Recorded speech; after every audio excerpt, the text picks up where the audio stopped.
Je te donne les 5 trucs à faire avant de faire une épreuve pour pas te saboter. Et tu vas voir qu'ils sont ultra simples à appliquer. Donc abonne-toi à ce compte pour plus d'astuces étudiantes et enregistre la vidéo. C'est vrai que toute l'année, tu bosses dur, tu révises, tu fais des exercices, tu révises le cours. Et là, t'arrives le moment de l'épreuve.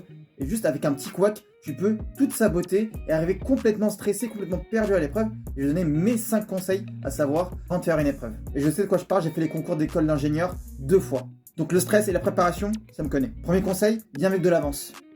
C'est pas genre 5 minutes d'avance ou 10 minutes d'avance ou à la dernière seconde. C'est au moins 30 minutes d'avance, histoire de te préparer mentalement, de repérer la salle, de faire tout ce qu'il te faut pour rentrer dans de bonnes conditions. Parce que vaut mieux arriver préparé et apaisé que à la dernière seconde, transpirant et plein de stress. Et tu vas voir que venir en avance, c'est le meilleur moyen de rentrer dans l'épreuve. Et surtout qu'un contretemps, ça peut arriver à tout le monde. Donc prévois un peu de temps. Deuxième conseil, prépare une pochette avec tous tes essentiels. Que ce soit la carte d'identité, la convocation, les stylos spéciaux, la règle, prépare une pochette avec tous tes outils qu'il te faut pour entrer et mieux commencer l'épreuve. Comme ça, tu te débarrasses de cette charge mentale le plus vite possible. Et tu t'évites le stress de fouiller ton sac et de plus retrouver ce dont tu avais besoin. Perso, je conseille pas de venir sans carte d'identité. Deuxième conseil, prends une montre avec toi. Toujours avec toi. Et oui, pendant l'épreuve, il n'y a pas forcément d'horloge dans la salle. Même s'il y en a une, elle est illisible, elle est mal réglée, il y a un problème ou t'es loin, c'est un calvaire. Et tu vas me dire, mais oui, mais il y a les surveillants. Les surveillants comptent pas sur eux. Les surveillants, ils sont là pour surveiller, pas pour donner l'heure. Ils te donnent même pas l'heure, les surveillants. Et donc, la seule stratégie, c'est d'avoir ta montre. Ça te permet de mieux gérer ton temps, de savoir combien de temps il te reste, surtout quand abonner la question et avancer dans l'épreuve. Quatrième conseil, mets-toi dans ta bulle. Ça veut dire quoi?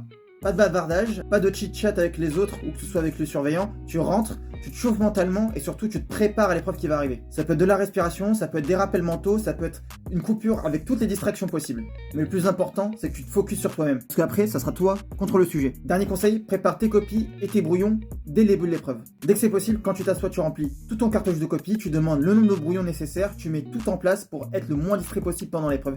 Et c'est clé là-dedans, c'est vraiment clé. Et tu vas voir que ça évite tous les tracas pendant l'épreuve. Dis-moi en commentaire les conseils que tu as appliqués ou que tu veux appliquer. Et si tu veux une vidéo avec les conseils pendant une épreuve et après une épreuve, commente avant ou après dans les commentaires. Abonne-toi pour plus de contenu sur la vie étudiante. A plus!